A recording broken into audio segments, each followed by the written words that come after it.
So today we are going to do an interview to present the job as a part of the school segment, the job of sound engineer, as you are. We will present you with questions, and then I'm going to ask you questions about your professions of sound engineer, the background to get where you are now, and to finish some social questions about your job. So to start, you can introduce yourself, your name, age, and functions. Sure. My name's Behesthy. I am half Iranian, half Danish, but born in the UK.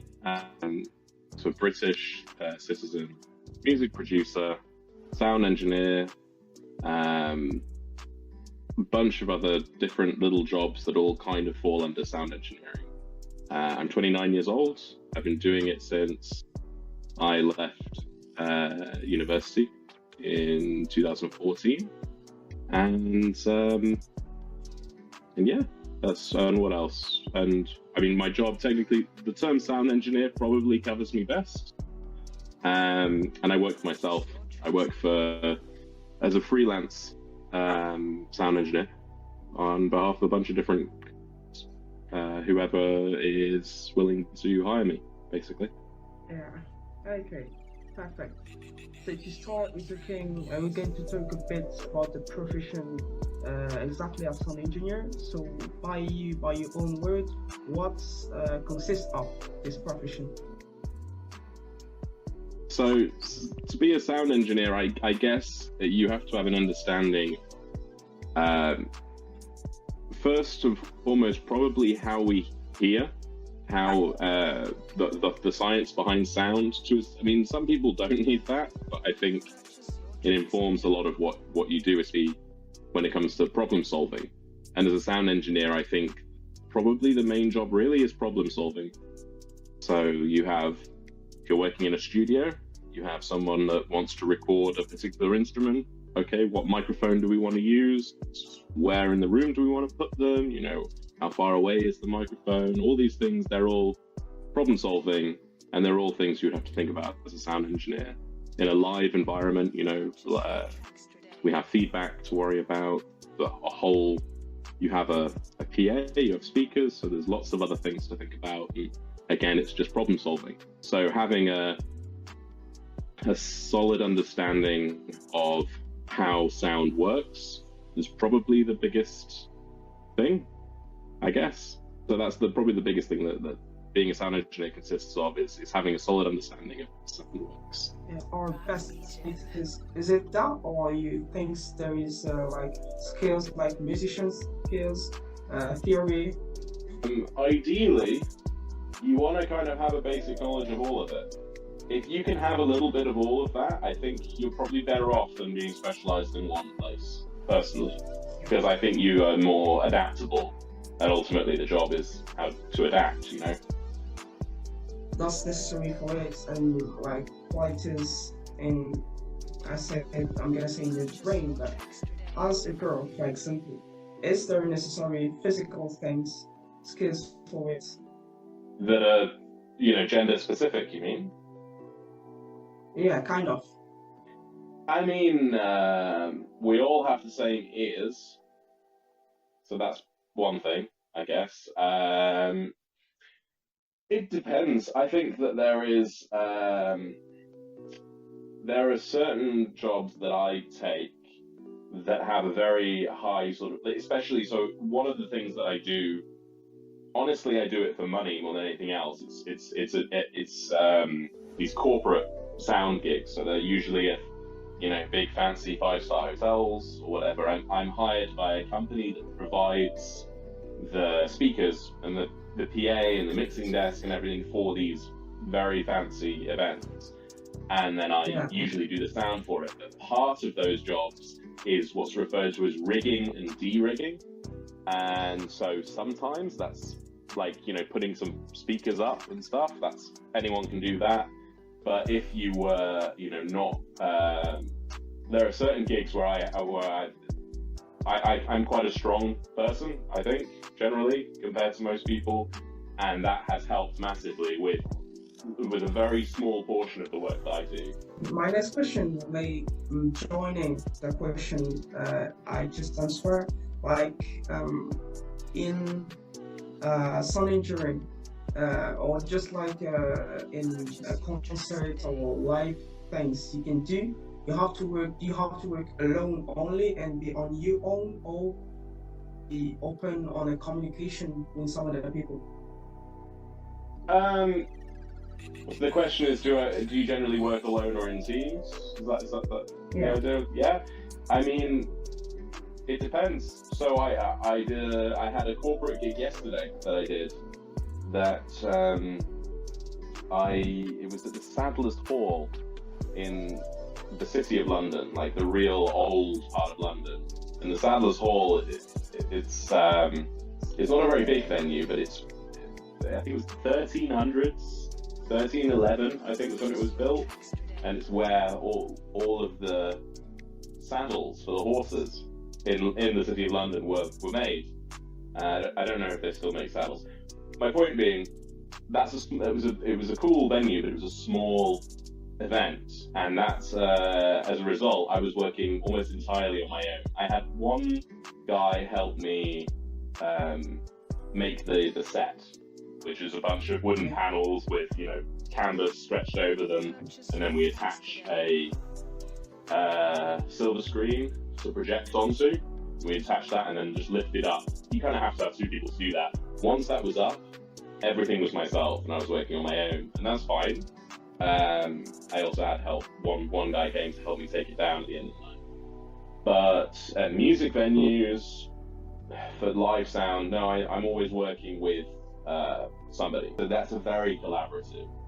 And then I have in the studio, when I record people in my studio, and that's usually alone. I don't often work with people. I don't often have somebody that helps me engineer, but mainly because it's a small studio space. I have a drum room literally just at the back there, and a vocal booth that goes, but everything's already cabled up and plumbed in, so it's not like going to Abbey Road Studios and someone's job's there to be sat at the desk doing telling people what to do, and he has four engineers that will go off and set up a drum kit and set up mics.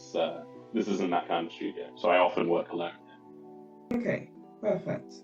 And on the technical side of it, like instrument you use, what does IT or computer science, but I'm gonna say IT, like the structure of it, add these professions? Like what tools or what machine do you use?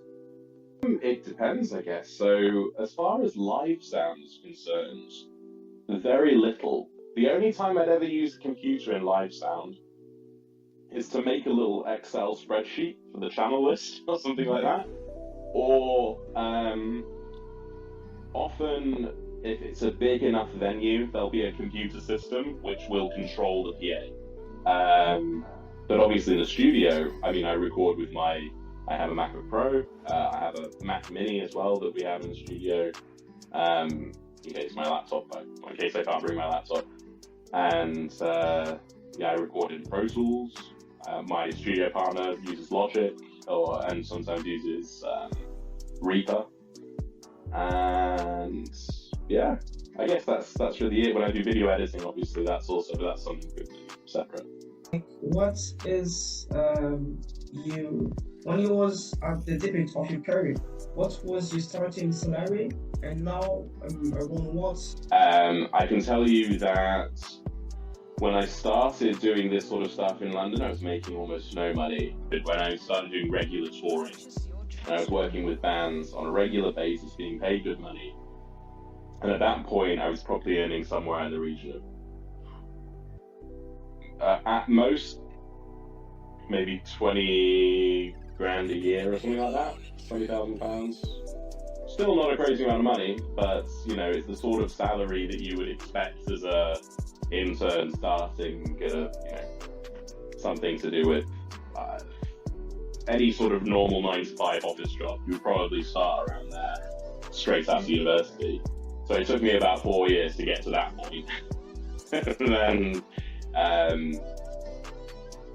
now I guess I probably earn somewhere in the region of about 36,000, 38,000 a year.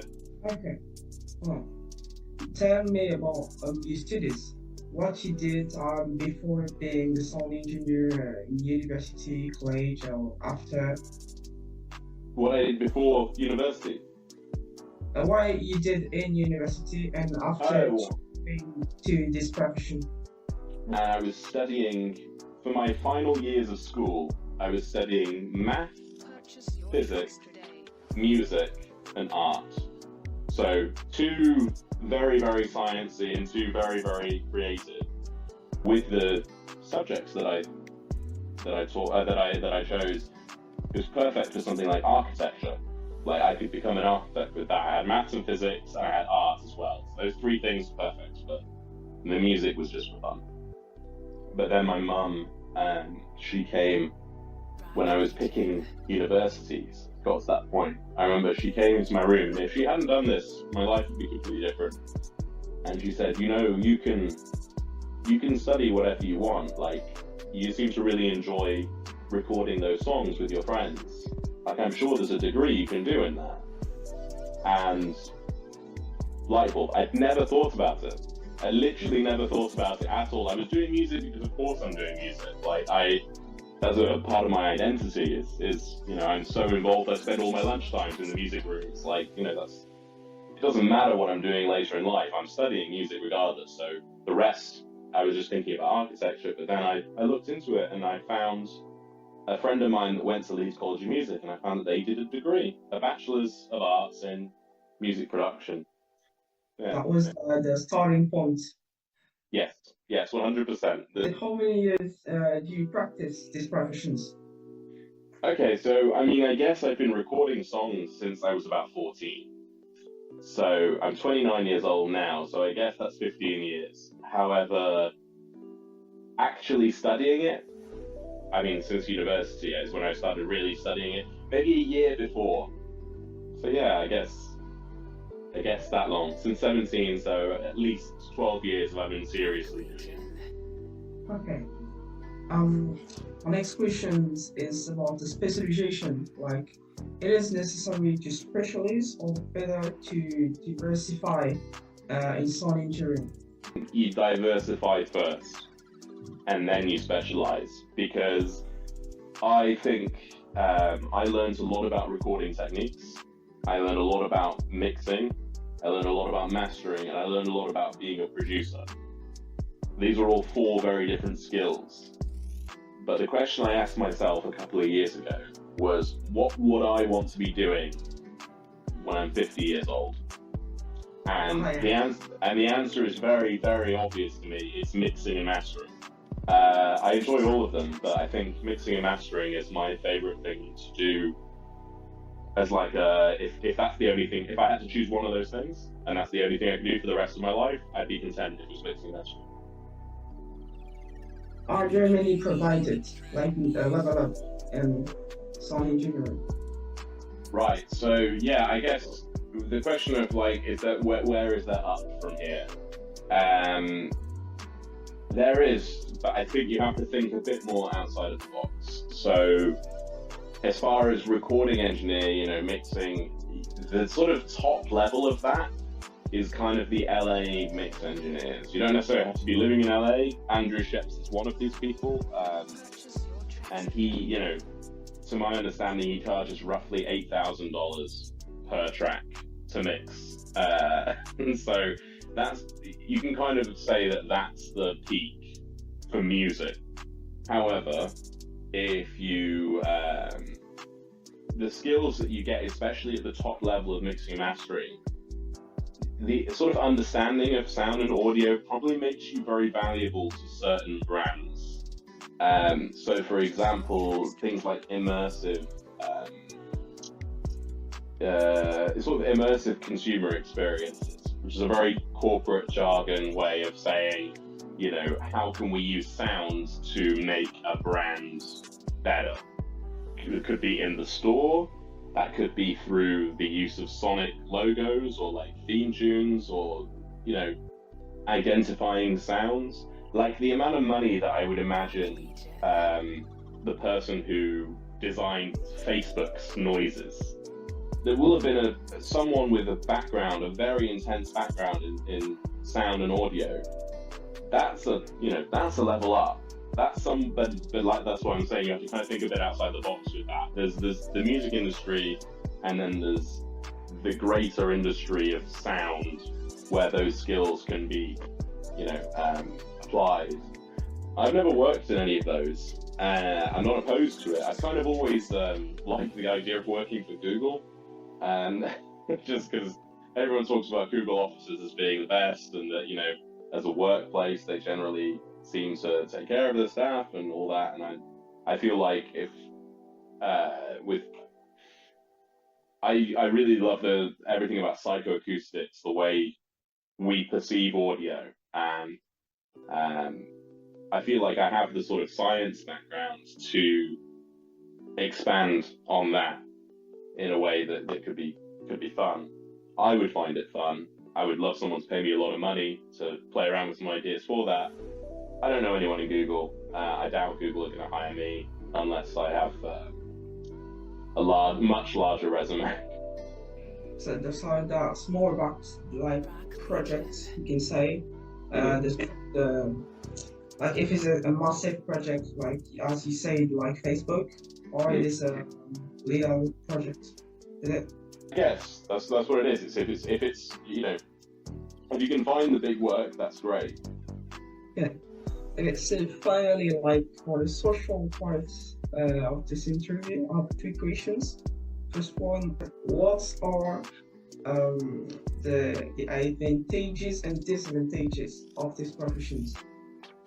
Okay. The advantages, it's very social. It can be very, very social, and that's great. I feel so sorry for people that have jobs that keep them in one space with very few people, isolated. I feel very sorry for these people, because I think it's so easy for me to take it for granted that I can work at different places, meet different people, and every day I have to be social. It's a big part of the job, is to be social. Disadvantages is that I don't have a lot of free time. If I want to be working a lot, the times that gigs tend to be, like concerts, is usually the evenings or the weekends. All the corporate stuff tends to run later, and studio-wise, I'm working sometimes with people that do music 9 to 5, sometimes I'm working with people that don't.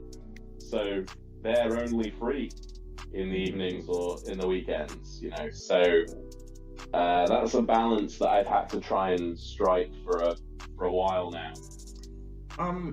I know you have a website, so can you tell us more about like the importance of having it in your communication? I think websites are useful, but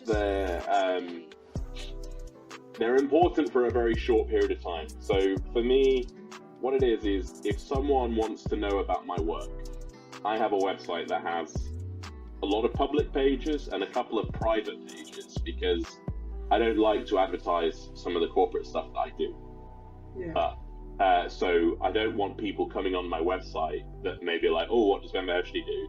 And then they see the corporate stuff, because that's not what I want to advertise openly to the world. So I have a couple of private pages on my website which I can send out as links, being like, here are examples of particular corporate work that I've done. Usually it's in video editing, so I do a fair amount of video editing for like corporate clients.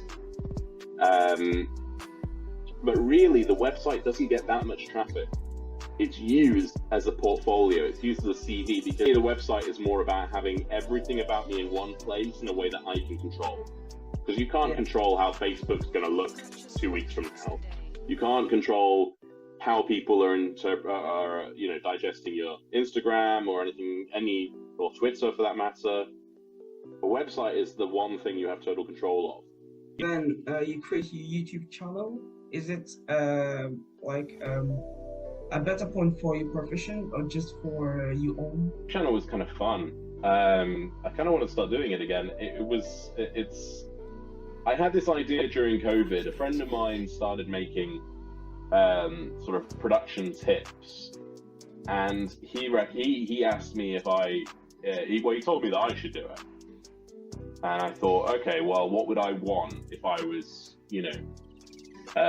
like a teenager, like thinking back to myself as a kid recording in my bedroom. I was like, well, I kind of like a sort of limited series, so like no more than 8 videos, that just gives me a kind of lowdown of everything that to me at least I consider to be important in making a recording. And so that's what I did. I did it kind of, it's obviously educational, but I was more like it was kind of more fun, and also they say that you don't know anything until you've taught it. To finish, what advice would you give to someone who wants to get in this profession, who's starting? What advice would I give to someone that wants to get into the profession? I can only give advice based on my own experience. And my own experience was that for a good couple of years, I enjoyed it as purely as a hobby. And once I started approaching it more professionally, obviously everything eventually becomes a job. And you kind of have to remind yourself of that, like, compare it to most. Like, you see people in the studio that get, stressed and upset about things, and you kind of have to stop and remind them, like, we're making music for a job, or we're like, doing a live music event as a job. This is crazy. So I think the biggest advice for me is to try your best not to lose that magic, to keep perspective of how fun it's supposed to be. That's what music is supposed to be, an expression of joy or expression of whatever, but like ultimately the process of making music should be an extension of the music that you have inside you that you want to make. So, if you're looking for inspiration, I would argue you're probably just shutting yourself down and getting stressed, whereas you just let go and enjoy what you're doing. So starting off with it as a hobby is necessary, I think, because if you start going into it being like, I want to do music as a job because it will be an easy job or whatever, or it will be a fun job, it's like you need to have a personal creative connection to the job. Otherwise they will lose love, because it's hard and doesn't pay well for the first 5-6 years. Ben, that was my last question. I'm gonna say thank you for this interview. That was really interesting. We discovered a lot. I'm going to enjoy to manage this video. I think that's going to be really great.